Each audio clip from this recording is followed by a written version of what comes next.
Hi guys, so today I wanted to do a quick demo that shows you how you can make a fast and nutritionally balanced meal using one pan. And I'm gonna do this in my cast iron, my Old Faithful cast iron. It's already been preheating on medium-low for a while, so it's nice and hot. And we're going to season the chicken. Okay, and we're going to start with the chicken and the sweet potato, and then we're going to add ingredients to the pan as we go along, and that will help ensure that everything is cooking at the proper rate, so nothing is overcooked or undercooked at the end.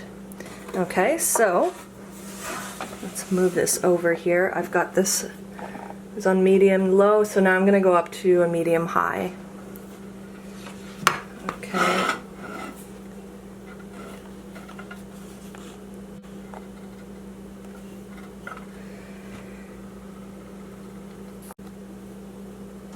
So we're also going to time this, just for fun, so that we have proof that it is an incredibly efficient method to make a really tasty meal and nutritious meal. So timer, stopwatch, okay, stopwatch.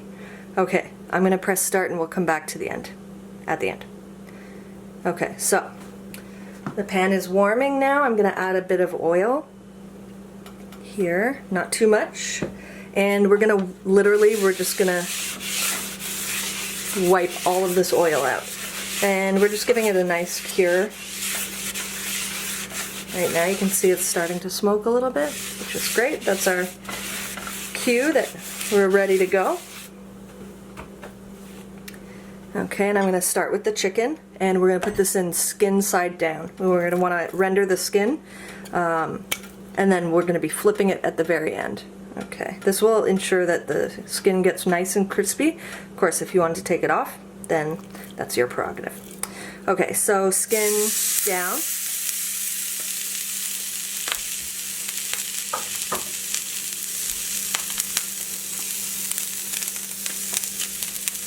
Now this heat is at 6 on 9.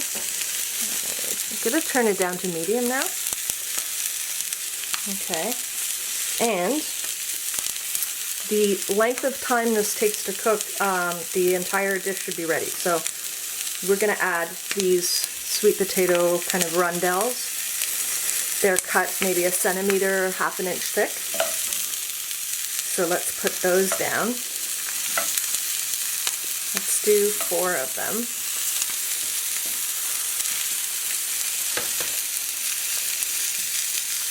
Okay, we're going to add a bit of salt to the top of the bird here. And we're going to cook it like this for, let's say, 5 minutes. We're not going to touch it, we're not going to flip it or anything like that. We're going to come back to it and then check it out. So I'll see you in 5. So yeah, I lowered the heat a little bit because we have some nice, very healthy color on the sweet potato here, and the chicken skin is browning nicely. And the idea here with keeping it on one side for the majority of the cooking is that it keeps it from drying out. It's very similar to cooking duck breast. If you've ever done that, you kind of like render out the skin until it's really crispy, and then you flip it at the very last second. It's also a very kind of high-end cooking technique that a lot of restaurants use. So yeah, so I flipped these and I lowered the heat to 4. So yeah, you're going to be thinking to yourself, wow, Jen, that's kind of dark for those sweet potatoes. What do? I started my dinner and my pan is too hot. So I turned the pan down, but what we can also do, if we notice that the sweet potato is cooking faster than the chicken, we can kind of stagger them and stack them off to the side. They still need to finish cooking, but they can kind of chill out and cook at a bit of a lower pace over here while this chicken comes up to temp a little bit. So Before we put the Brussels sprouts in, we're going to need to cook this chicken a little bit more. So I'm going to go for another 5 minutes and then we'll come back. Okay, so another 5 minutes has passed, and now you can see that we're at 15 minutes total cooking time. So I'm going to keep this under 30 minutes just to demonstrate how quick it can be done. Okay, so what's going on here? Sweet potato are looking good. They're really nice and charred though. I don't necessarily want to burn them, so I've kind of stacked them up on the edge here. And again, it depends on the heat of your pan. You kind of really have to get to know your heat a little bit, get to know your stove, and toggle appropriately, toggle the heat appropriately. Okay, if you look at the chicken here, we can see that it's basically just 45% of the way there. And it's got a nice dark skin on the bottom.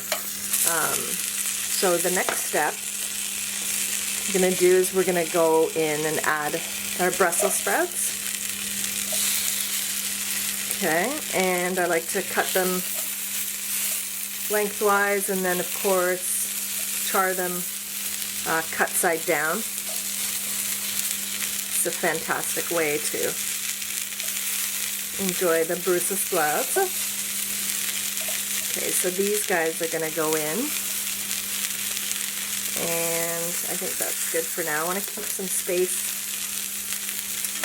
for the onion, so keep the chicken off to the side because the skin is pretty dark. Let's add some onion. I'll just kind of throw it in. Okay. Now, one thing you could do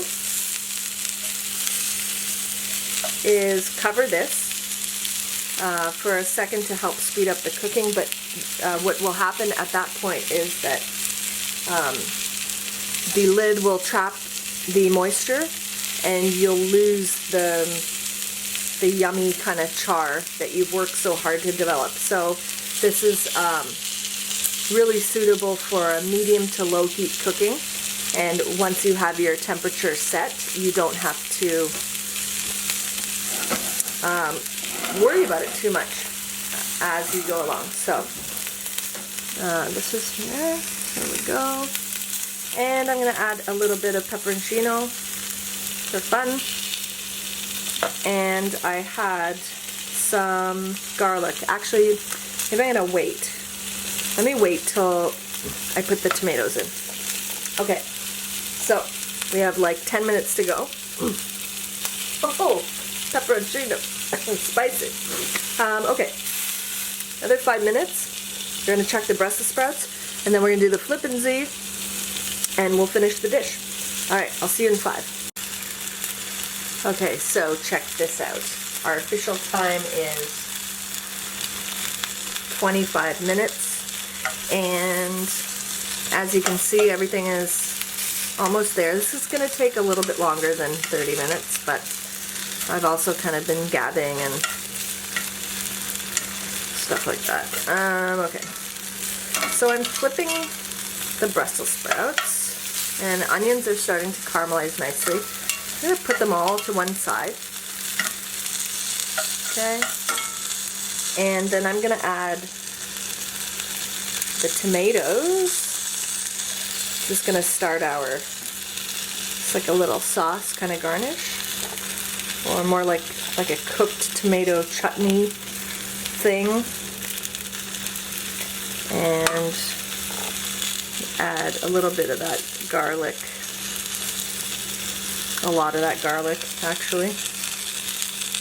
And for fun, because it's April and it's snowing, tablespoon of butter. Again, you can take this out at the end if you want, but today I'm doing it, guys. I'm doing it. Alright. Okay, and you can see the opaqueness around the edge of the chicken.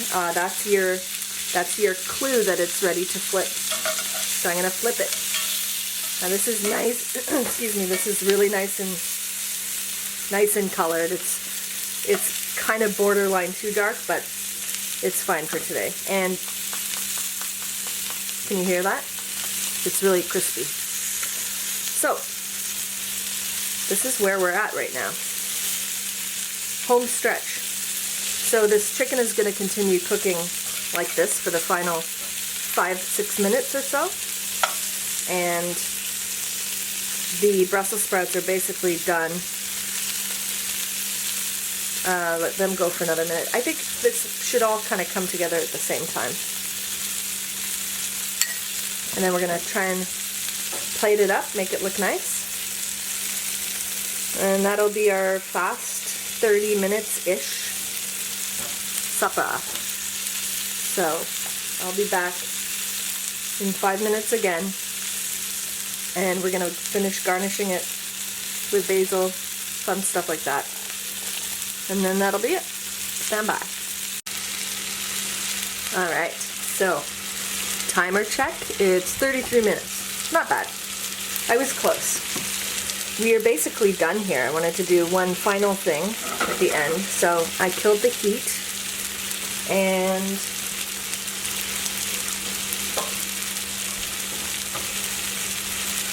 we are going to get rid of some of the ingredients, and then I want to do something kind of fun that I just got this cool idea for. Alright, let's take out the Brussels. Okay. I'll take out the Brussels sprouts and onions first. You'll see where I'm going with this in a second. Okay. Take out our nice charred, caramelized sweet potato. You'll be able to see what I'm doing in a second. Okay, now what do we have happening here? We've got our cherry tomatoes that are nicely kind of semi-cooked, just starting to pop. And we've got all that awesome garlic at the bottom that is toasting. So, and our chicken, of course, looks awesome and is finished. So, okay, so I'm going to take the chicken out.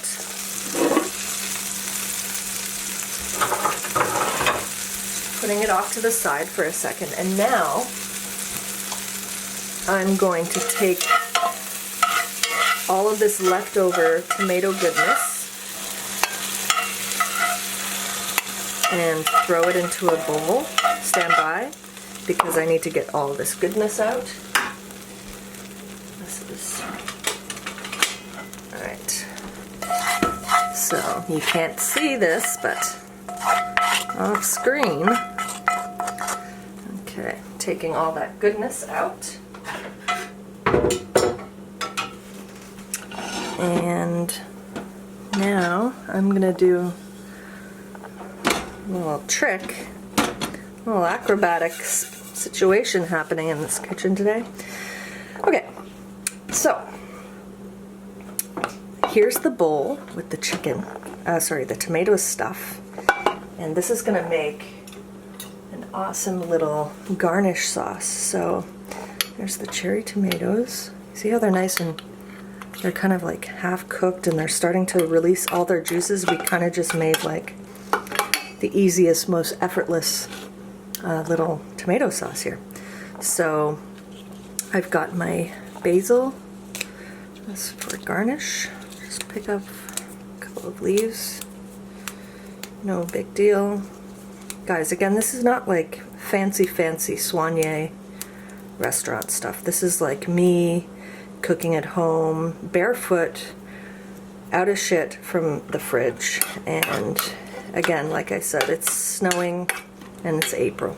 Okay, one final fun thing is, let's hit it with a little bit of this. Okay, oh, sorry. This is one of my favorite brands for balsamic and wine vinegars.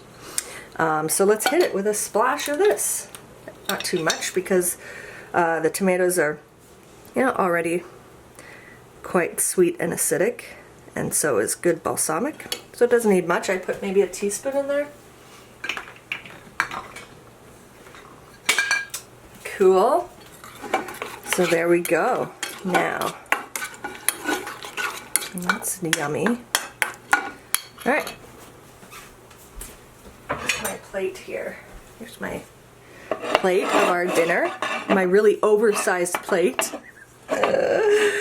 It's actually not a plate, it's for pizza, if anyone's wondering. Okay, so there's our, okay, so the chicken skin, okay, it's a little dark, but who cares? Just go with it, you know? Now you know for next time. Jen, you can't start too hot, you gotta start a little lower. And, okay, I'm just gonna slice it here and illustrate this beautiful cooking temp that we've managed to pull off. And what else? Should I just put the sauce? Just gonna put the sauce and then we're gonna call it a day. A day. So here's our tomato fun saucy thing. Okay. So all in all, this is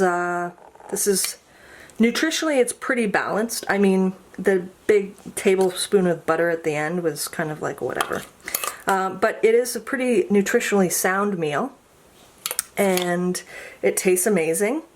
And it took 33 minutes, a little bit longer to make the sauce.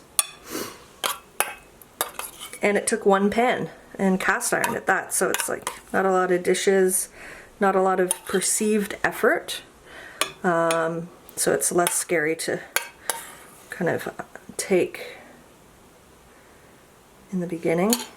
And of course, a bit of a messy plating situation here in the corner, but I think that's pretty awesome. I'm gonna get, hold on one sec, one more. Now these are Nora chili flakes. I love them. And let's just finish it with a little bit of that. A little bit of sprinklies. And that's it. So that's what's happening today in my world. And I hope you enjoyed our little tutorial. That's single pan cast iron cooking. And that's it for now, guys. Hope you're well, and I'll be back soon with sourdough. Okay, bye.